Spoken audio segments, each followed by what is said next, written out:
Hey, aloha, NFL fans. Jeff Reinebold here for the Jeff Reinebold Show. And it is Monday. It is October Monday. And I'm going to tell you something. We are excited. It's Monday Night Football tonight. And we're going to talk about that. We're going to talk about the weekend that was. We're going to talk about my buddy Michael's trip to the London games and the Jaguars' big win over the Falcons. And then we're going to take some questions from you, our viewers. So, again, welcome. And let's get to talking ball, Mike. Jeff, my man, warm welcome everyone watching live and on the podcast on the Tuesday morning as well. Jeff Reinebold Show, Jeff, the biggest ever Taylor Swift fan in Hamilton, Ontario. And that's all we're going to say. I'm only joking, but let's start off not talking about Taylor because, for me, even I thought it was overboard last night. But the game itself, Jeff. I want to talk about Taylor Swift because that's what I'm here to talk about today. And I'm calling it's over. She didn't leave with Travis after the game. She left with one of her friends. I think it's probably done. I think she's tired of being around a football player and she's moving on. So that's the revelation that I had. I wasn't expecting that analysis, but I'll take it. I'm just giving you expert analysis. I've been in those situations myself, and when your date doesn't go home with you, it's not a good sign. Oh my God. I love this, man. I thought it was overkill on NBC, but one thing I didn't think it was overkill because they didn't talk about it too much. The refereeing decisions at the end, just during that game, Jeff. Have you anything that you want to say with something like Mike, are you trying to get me fined? Right? No, I cannot speak about officials. That's part of being in pro football. You're not allowed to publicly address the officiating. Right now, I will tell you that I have never seen. I honestly cannot remember if I've ever seen an NFL coach flag for unsportsmanlike conduct like Saleh was, or like Saleh last night, and he was hot. And again, let me just say it this way: I understand why he would be as upset as he was because it is really difficult, and I hear guys say this all the time. What other major industry, global business, would rely on part-time employees like the NFL and the CFL and everybody else, every other professional league does? Those guys are not full-time employees. They're part-time employees, have other jobs. And obviously they're professionals. But again, it is one of the questions that's asked all the time in the coaching community. I don't know. It was a really weird end to the day, for me. I thought it was very strange. But I agree. I agree completely. There was so much, Jeff. There was so much to sort of unpack last night. There was so much that happened. Was there anything that stood out to you last night? I think here's the thing that stood out to me that, I've seen a lot of people say, well, that Wilson showed last night he can play in the league. And that was what Robert Saleh said after the game. And again, I think it was encouraging. I'm not ready to say that he's all of a sudden going to start trending upward. If you remember the snap that he dropped in the fourth quarter, when at a critical moment, he saw pressure was going to come off the corner, right, and off the edge. He knew he wasn't protected. And so instead of having the wherewithal, the composure to, number one, the first thing you got to do is catch the snap. And then number two, drift away from the pressure. He took his eye off the snap, dropped the ball, huge turnover. Kansas City wins the football game. Now, did he play better? Yes. Is he the answer? I still do not think so. But Hackett, I think, did a better job of, scheming for him. I still don't know why they won't run the football. I just do not get it, why they won't run the football as much as I think. I heard Tony Dungy say it in the Sunday Night Football build-up show. He openly questioned. He said, "Hey, listen, we won a championship, when he went to Tampa, and he had, they had Trent Dilfer, and so you had Mike Allstott in the backfield, and you had Trent Dilfer. What do? Let Trent Dilfer throw it 40 times a game, or hand it off to Mike Allstott? And he did what he had to do to turn the program in Tampa. So I just really think that the Jets coaches have got to find a way to get they've got good players on offense, and they've got some running backs, and the best help for a quarterback that's struggling is a strong running game. And again, it just kind of mystifies me a little bit. Just for people that are watching live, do get your comments in on YouTube, search Jeff Reinebold Show or search Pro Football Ireland.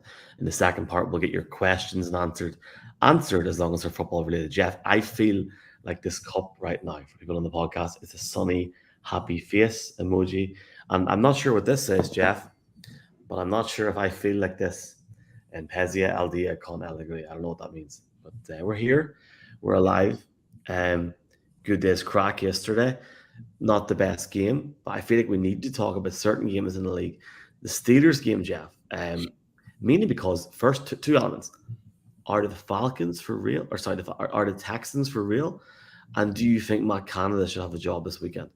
Well, I think there's two. Let's talk about those two separate issues and start with the good news, the Texans. The Texans, I think, are better. I'm not going to say, when you say real, what does that mean? I mean, you asking me if they're a playoff contender. I'm going to say I don't think so, but they're significantly better than they were under DeMeco Ryans. C.J. Stroud has exceeded expectations. Tank Dell is going to be a really, really good player in that league. They've got good young players. They're headed in the right direction. I mean, if you're a Texans fan, do you book a suite in New Orleans right now? I mean, in Las Vegas for the Super Bowl? No, I wouldn't. But I do believe that you can look at your football team with some pride and recognize that they are playing good football. And, they're beating good teams. The Steelers are a good team. They're not playing well right now on offense, but the Steelers are a good football team, and you beat them. So, that's a division where you can get healthy fast. But I still don't think they're an elite in that division yet. I just really think they've got a ways to go, but it's encouraging. All signs are good. In Houston, we do not have a problem, I guess is the way I say it.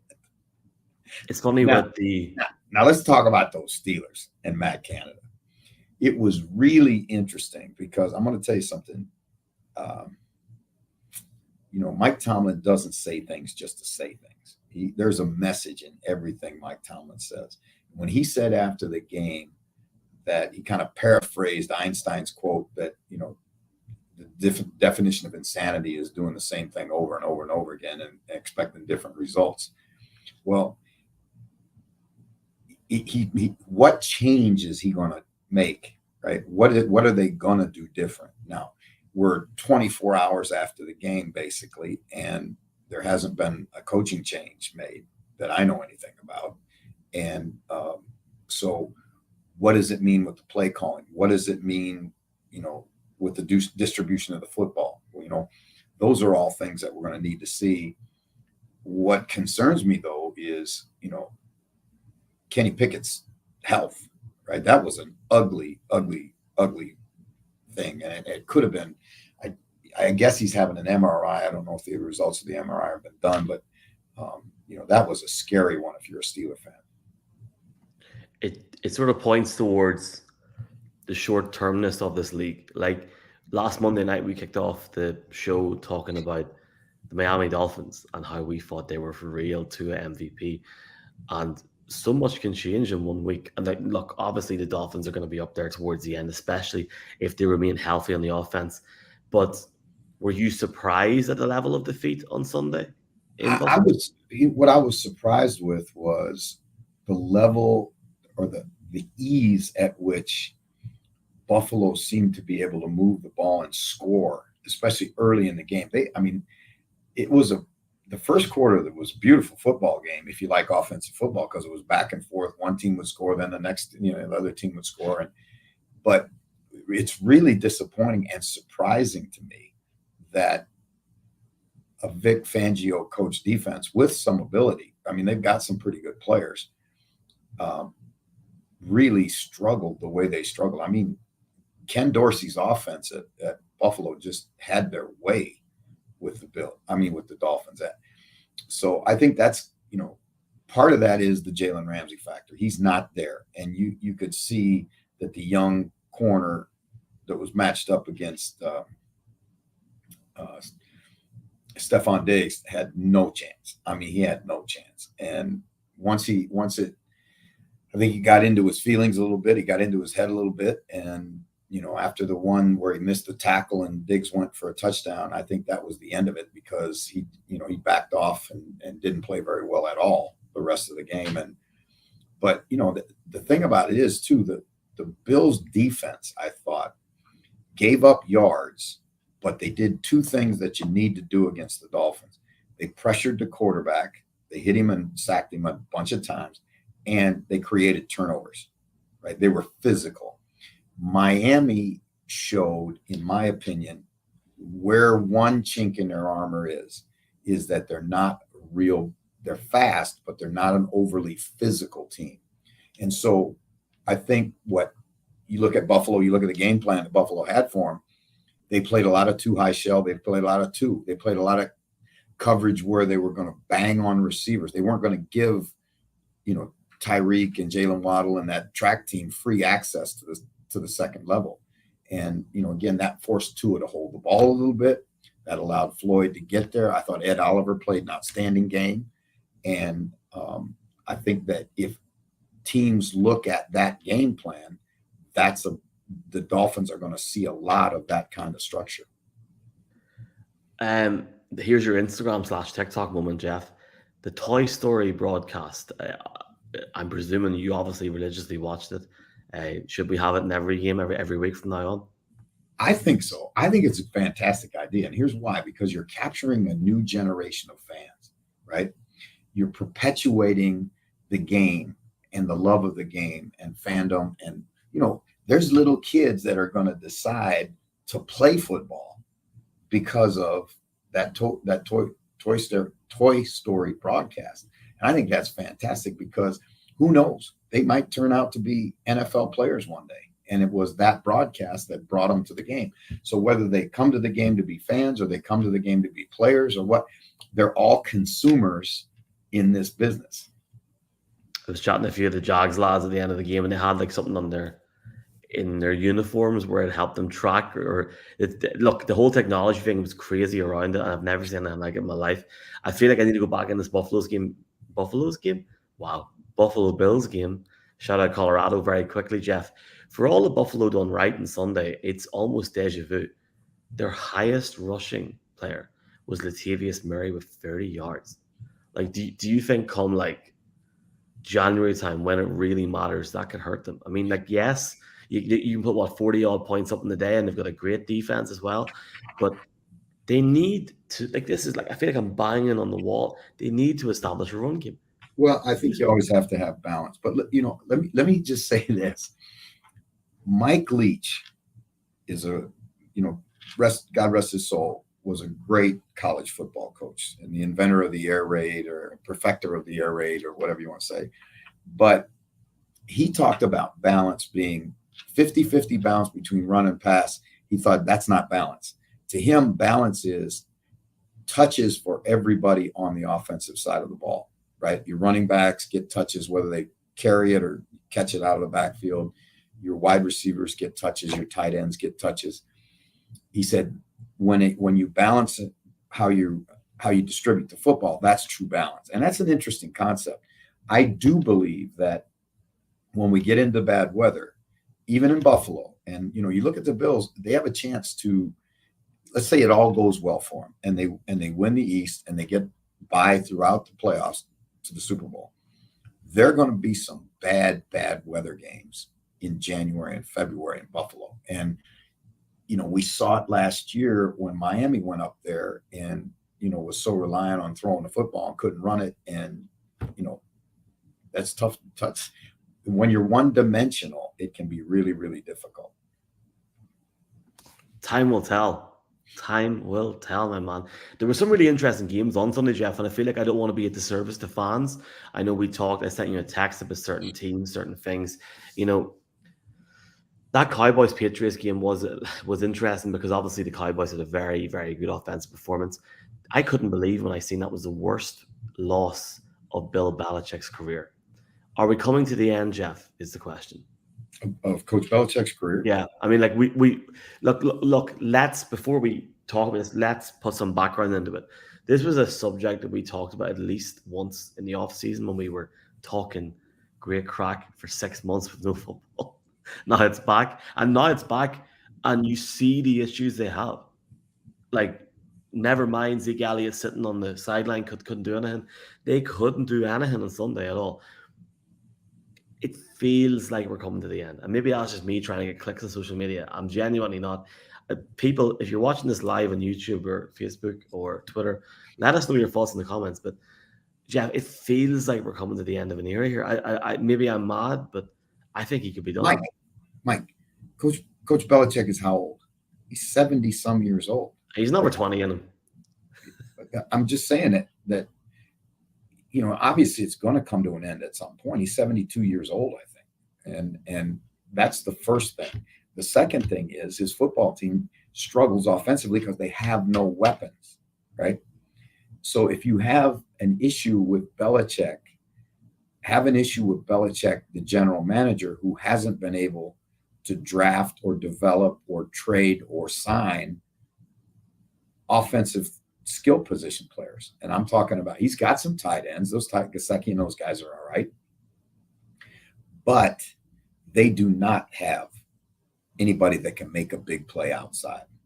They just don't. And so defenses can gang up on them. And, you know, once they get behind, if they're behind by 10 points or 2 scores, it's really, really tough for them because they can't make chunk plays on offense. They can't make explosive plays on offense. And if you can't do that in today's NFL, it's really tough. Yeah, you can win some games, but you're not going to win your division. Not that division when you're competing against, you know, the Dolphins and the Bills. And, you know, if the Jets ever get their quarterbacking straightened out, the Jets, because all of those teams are considerably more explosive than you are. And so, you know, that's not a great recipe for success. Just drinking my tea. Sorry for the brief silence there. I agree completely. I feel like there's some obvious topics to talk about. And first off, it would be Joe Burrow and what the hell's going on there. And again, going back to this conversation point, Jeff, talked to Connor about this last night. I'd love to know your thoughts as a coach. You've got 2 weeks and you got a bye week, and then you've got 2 huge games. You're already losing games now. Do you sit Burrow? Do you let him heal up? Or do you feel he's the sort of competitor that just will insist on playing on? And certainly, Jeff, surely there has to come a point where enough is enough. No? Well, Mike, I think, first of all, Joe Burrow's, he's an elite competitor. He wants to be out there with his football team. And his health is just one of the challenges that they're having right now, right? They're struggling offensively. And that's where you say, what in the world? How can a team with all of these players be struggling like they are struggling right now? But you haven't seen Joe Mixon have much of an impact. You haven't seen Jamar Chase have much of an impact. You haven't seen, you go through the roster and just right now offensively, they're stagnant. They can't protect the passer. And I think they've got themselves in a little bit of a funk that I think they're going to have to play their way out of. And they need to start having some success. And when you get a little success, you get a little confidence, and then you get a little momentum, and then it starts to change. Because defensively, Hendrickson and that crew over on the other side of the ball they're holding up their end of the bargain most of the time. It's right now the Cincinnati offense, which is shocking because, that was one of the high octane offenses as we looked at them in the offseason. Yeah, I seen Jamar Chase's comments post game yesterday. Talking about one person's comments, I have to give him a shout out. When I mentioned your name to Adam Gotsis, he just started smiling. That's my man. It's my man. There's a great story, Adam Gotsis, a kid that grew up in Australia and dreamed of playing in the NFL, and really, in a lot of ways, got himself there. I mean, we'll rerun the podcast, or we'll have him on another podcast again and let him tell the story. But it's a fabulous story about how he ended up getting to Georgia Tech and then getting drafted, and by the Broncos, and then now playing for the Jags. But Adam's a great guy and has always been a great friend of our show. We've got about 5 minutes, Jeff, before we start doing questions. Is there anything else that stuck out to you from NFL Sunday? Obviously, like the Rams getting the win, close. The Bears put up a fight against the Broncos. The thing about the Broncos is, and I don't want to go too much into the Denver because they haven't won many games. They've only won one. But Wilson statistically is playing a lot better. It's he's playing better, but like you look at that game, and how in the world can the Bears squander a 17-point lead?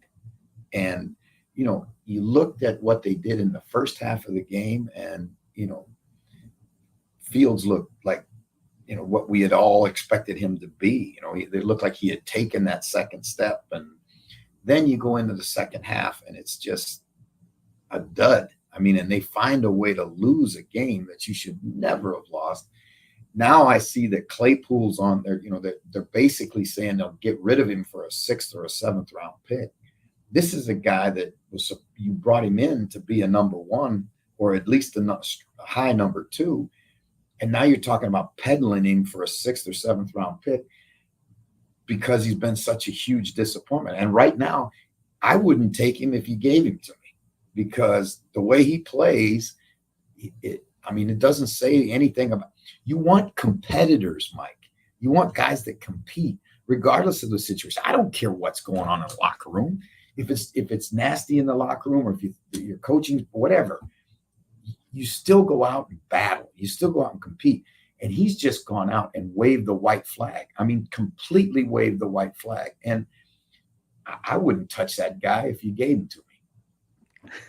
Well, talking about fighting, talking about competitiveness, I did mention this. Apologies, folks, for repetition on the podcast last night. But Jeff, listen to the Niners against the Cardinals on TalkSport 2 up the M1 from Dublin. Shout out to Will Gavin and the boys at TalkSport. Really enjoyed it. It was actually nice just to sit in the car and listen to a game without seeing anything and enjoy the analysis. So shout out to them. Josh Dobbs.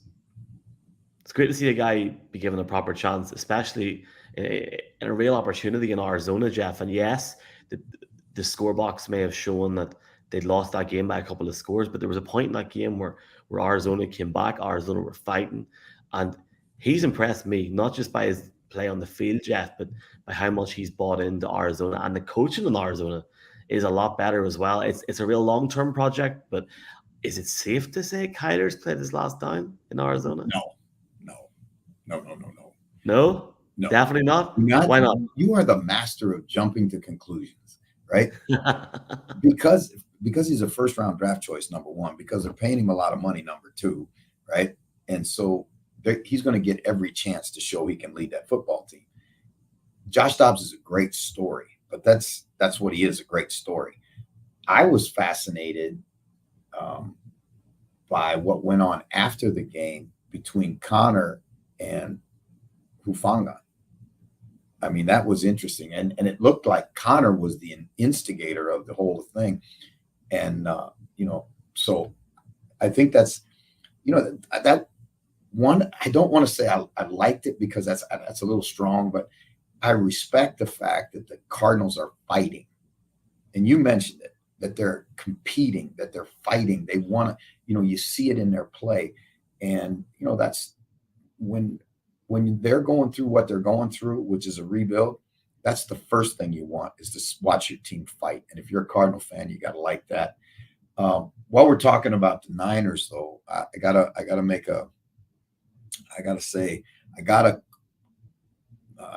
email from Jesse Sapolo today. And Jesse is a Niner Hall of Famer and a great guy, and really, really, involved with the club still. And he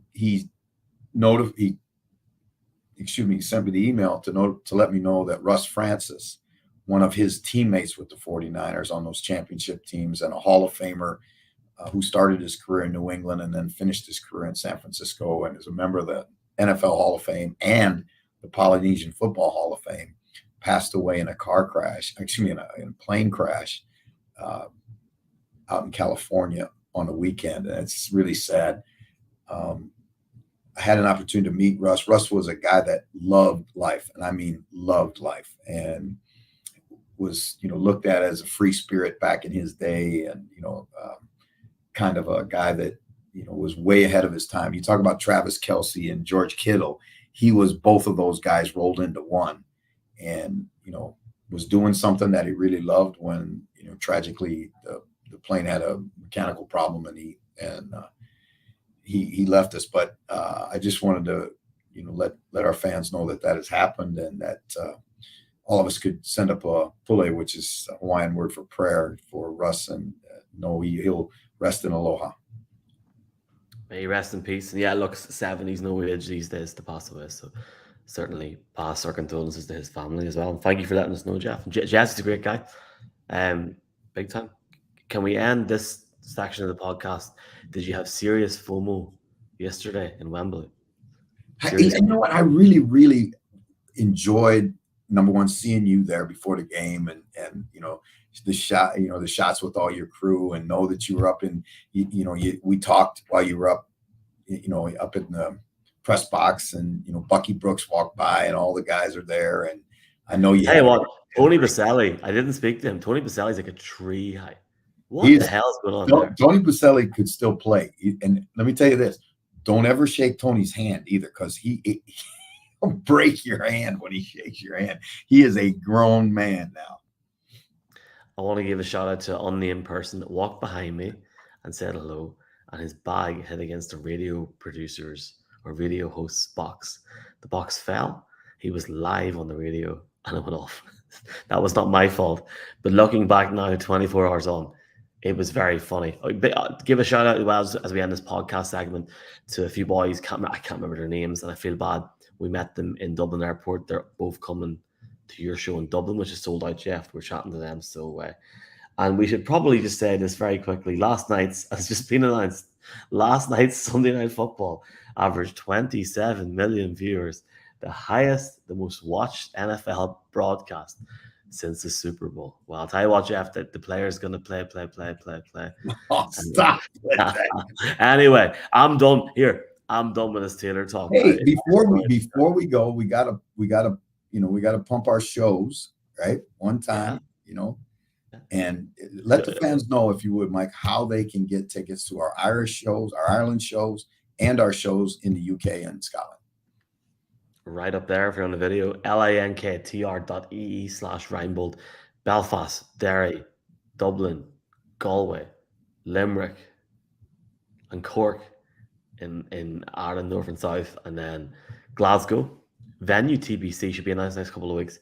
Manchester during the day, going to be great crack. You're coming over soon, Jeff. It ain't gonna be long now, baby. It ain't gonna be long. And if you are in Dublin and you want to come to the show, where you're gonna have to come someplace else, because we sold out Dublin, and we're closing in on a couple others, I hear.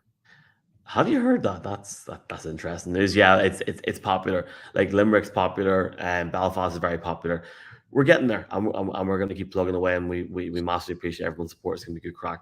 Jeff, we will chat to you on the other side of the segment, but thank you all so much, folks. Just give us an aloha, Jeff. Aloha. Right, for people here, start off the next segment, my man. Hey, everybody, this is another Jeff Reinebold show, and we're here to take your questions. This is the part I enjoy the most. Mike and I will take your questions. Couple things, though, now. A couple rules we have, little house rules around here.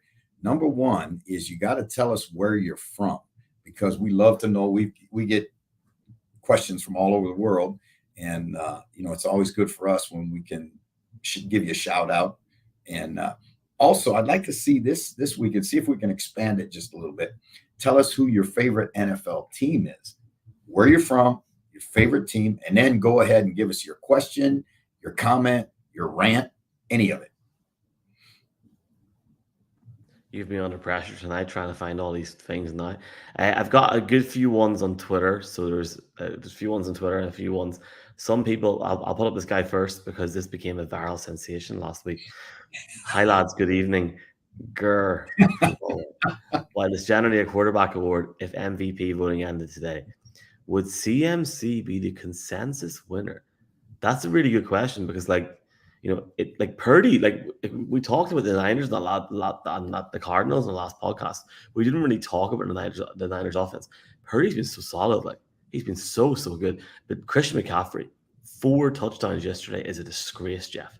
And hearing the Niners radio on the way home from last night, they were loving him, man. Well, they should love it. I mean, he's a great player. He's the best running back playing right now in terms of doing everything that you would like a running back to do. He can play in the slot. He can play in tailback. He can play, run the zone. He can run the outside zone. There's nothing the kid can't do. Again, those awards, and Gurr makes a great point, those awards are primarily quarterback awards. And it was interesting to hear J.J. Watt talk about the great year that he had. He had a phenomenal year one year. I think he scored 4 touchdowns, had 20 sacks, the whole deal. But he made a really, I thought, smart and mature comment. He said, hey, it's always going to be the quarterback because there's no way anybody else can be more important than the quarterback is in football. And that's just the way it is. Everything runs through the quarterback. So I think it's the same suspects. I think you're looking at Pat Mahomes. I think you're looking at Josh Allen. I think you're looking at, again, if Tua would continue to play well and stays healthy and all that stuff, I think he'll be in the conversation. Obviously, how can you say that? I mean, CJ Stroud right now should be in the conversation too for what he's done, right? Just on what he's done, but he'll never get talked about because it's the other guys. Usually you're a most valuable player before you earn the trophy, if you understand what I mean. I mean, you got to have a track record. You got to have years behind you. Sometimes I really don't like how subjective it is, to be honest with you. It's just like, sometimes there's certain players that really deserve an opportunity and they're never looked at in that way. And I think sometimes they should just look at different positions, and it's disappointing. But I think when you say it's about the semantics of the award, right?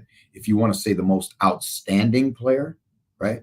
Here's the way we do it in Canada, in the CFL. It's not the most valuable player. It's the most outstanding player, right? So a guy like McCaffrey could have a chance. A guy like J.J. Watt with one of those crazy years like he had could have a chance, because when you say most valuable and you use valuable as the criteria, then it's got to be the quarterback.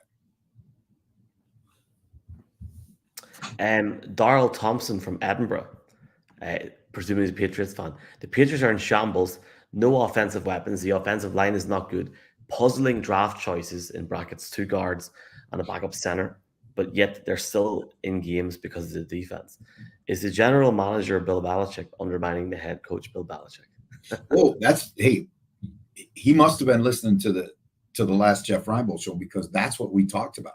I said, if you got issue with what's going on in New England, don't blame the coach, because the coach is still a hell of a coach. He's getting the most out of what he's got.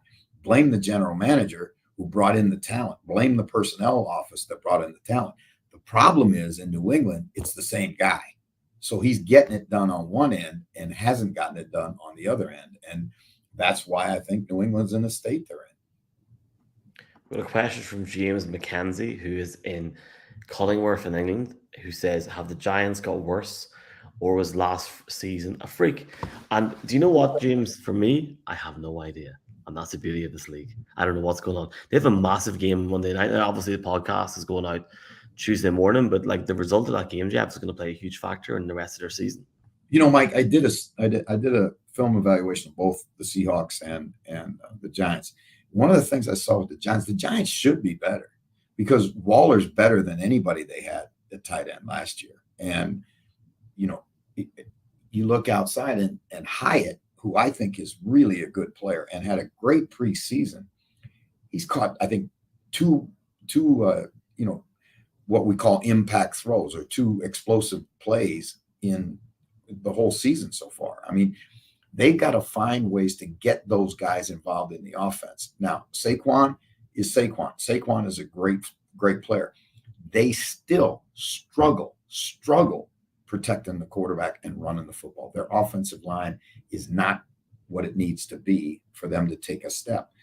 Defensively, they're finding their way a little bit. Again, they've given up too many big plays, too many chunk plays.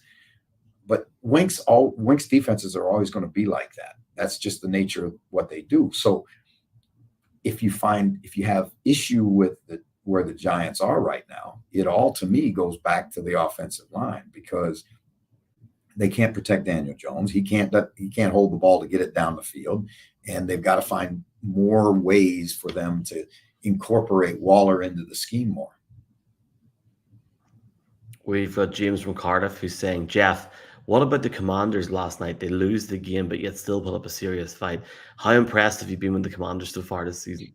I think the Commanders have done a really, really good job. I mean, it had to be gut wrenching for them to take the Eagles to overtime and then lose like they did. But they'll find some. It's George Allen said, the legendary coach said, when you lose, a little piece of you dies every time, right? And that's really true. But when they go back and they look at the film and they see all the things that they did well and how they competed, and you're out there with Sam Howell and he's giving you as much as he can give you, and I would be, if I was a Commanders fan, I would feel good about the game that they had last night. Yeah, it's heartbreaking that you lose, especially to a division rival, but you just are counting W's, man, and counting performances and looking for improvement. Those are the things that, particularly, that old cliche about right now, the teams like the Commanders need to be process oriented, not outcome oriented, right? We live in an outcome world. This is a bottom line business. I get it. But right now for them, they got to find improvement. They got to find improvement every day. And I think, you look at that football team and I think they are improving. Our dear friend Fred says that the media is really ringing this Taylor Swift hype to death. Yep. Fred, I agree with you 100%. But 53% increase in young girls watching the NFL. Hey, it's marketing. It is marketing, and she's a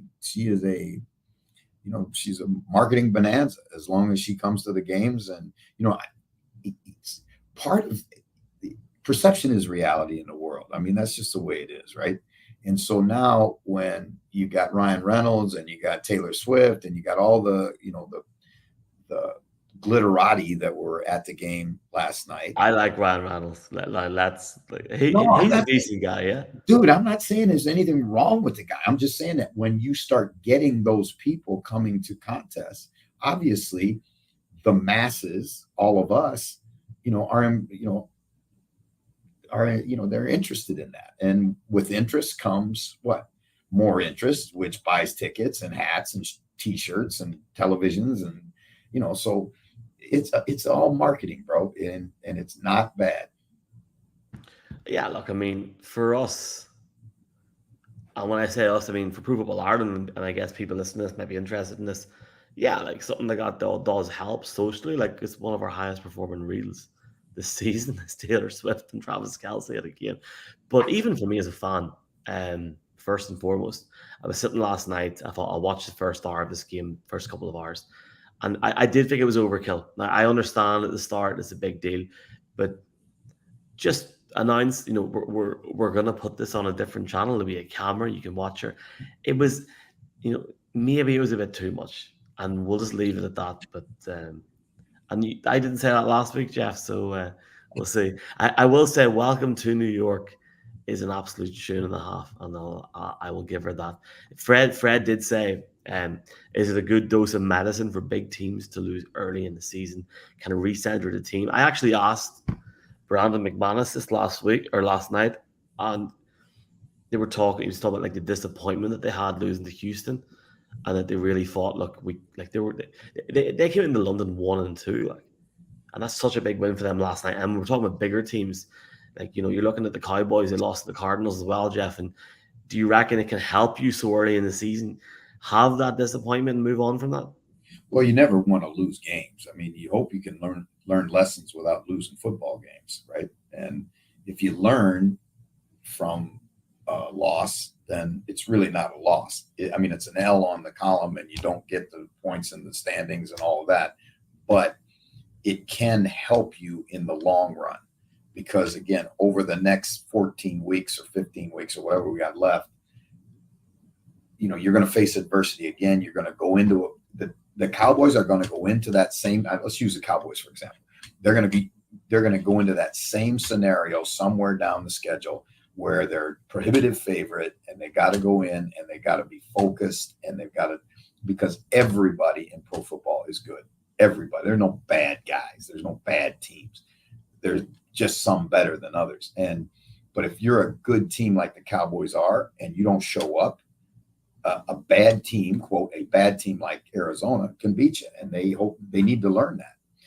Where you'd like to be able to learn that is from if you're sitting in Philadelphia or you're sitting in Miami or, Buffalo or San Francisco or any of the other contenders, and you want to learn that lesson and let Dallas lose it for you, right? You don't want to have it happen to you. And I think good coaching points that out to their team.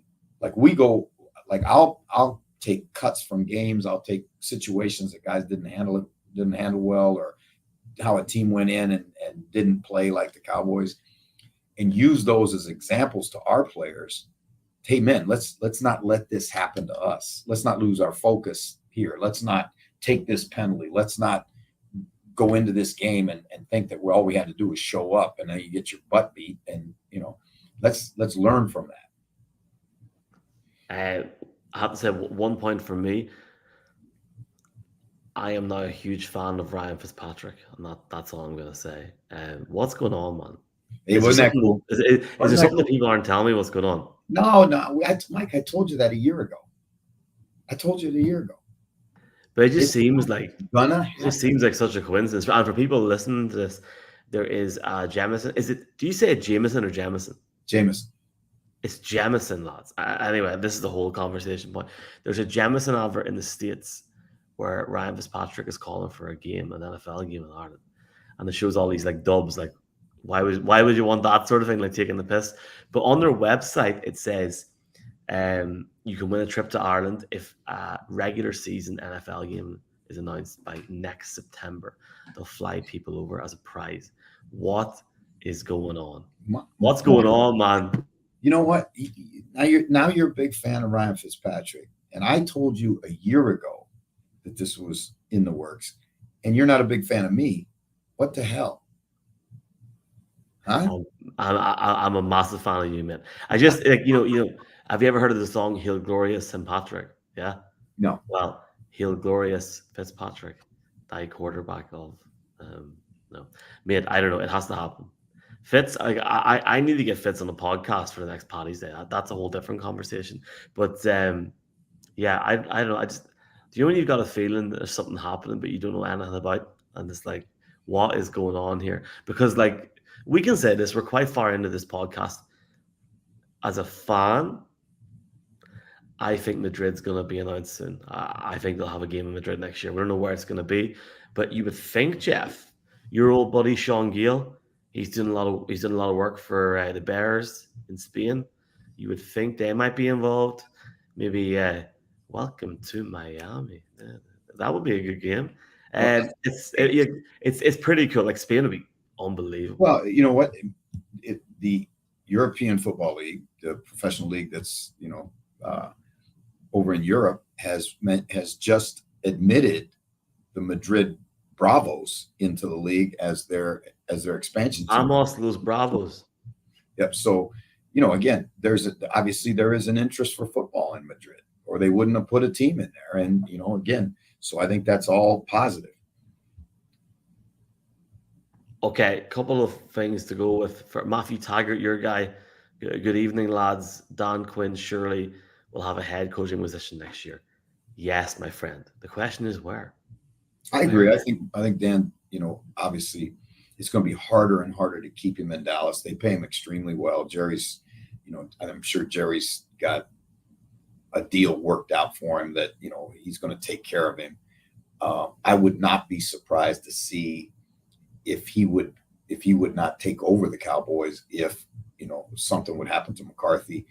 But there's going to be a lot of people going to ask for his interview, and there's going to be a lot of people that are going to want him to be their head coach. Brandon is saying, Brandon is saying, is it scone or scone? Scone. No, it's scone high. Scone high. Oh, come on. Right. Anyway, yeah, I think that's us. I think that is us. Have you any final comments from? No, just what a again, great weekend of football that we had all the way through the Monday night game, and I'm really excited for this coming week, and we'll do this again. I think, what is it, Thursday or Wednesday? Let's do it on Thursday night. All right, yeah. Thursday night, and we will talk about the Thursday night game, and we will look ahead to the weekend's games and help you make your bets if you're a player that wants to bet. And if you bet at 888 Sport, the official sponsor of this show and the official betting partner of the National Football League in both the UK and Ireland. You should fly over with Buffalo on Friday. Yeah, you did. It's going to be a great weekend. Silent Christmas. We'll talk about those Buffalo Bills as we get closer to the game, because Tre'Davious White issue is going to cause them some problems. But we'll talk about that when we get you back next time. Yes, sir. Jeff, thank you for your time, man. Appreciate it as always. Good crack. Thanks everyone that's commented, watched, and listened. We'll be back. Loads of stuff on the RSS feed this week. Jeff will be back Friday morning, the podcast Thursday night live. Jeff, aloha. Good night. Aloha.